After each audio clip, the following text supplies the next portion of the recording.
শবে বরাত জানেন না আপনারা? হাদিস শরীফে এই রাতের কথা আছে, কিন্তু নামটা এইটা না। নাম হলো লাইলাতুন নিসফ মিন শাবান, মধ্য শাবানের রাত। আমি যদি মধ্য শাবানের রাত বলি, আপনাদের কাছে বলে হবে যে বেয়াদবি বেয়াদবি, শবে বরাত বলছে না। শবে বরাত আরবিতে লাইলাতুল বারাত।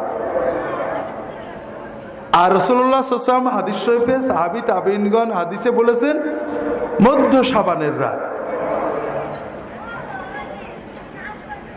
উত্তম কোনটা? হ্যাঁ, উত্তম হলো মধ্য শাবানের রাত, লাইলাতুন নিসফ মিন শাবান। 400-500 বছর পর্যন্ত আপনি লাইলাতুল বারাত বলে কোনো শব্দ মুসলমানদের ভিতরে পাবেন না। এরপরে মুসলমানেরা এই রাত বুঝাতে লাইলাতুল বারাত নাম ব্যবহার শুরু করলেন। বরাত মানে কি? ভাগ্য। এখানেই সব দুর্ভাগ্য। আরবিতে বারাত মানে ভাগ্য নয়, মুক্তি। হাদিসে আসছে, সহিহ হাদিস, আল্লাহ তাআলা এই রাত্রিতে বান্দাদের গুনাহ মাফ করে দেন, জাহান্নাম থেকে মুক্তি দেন।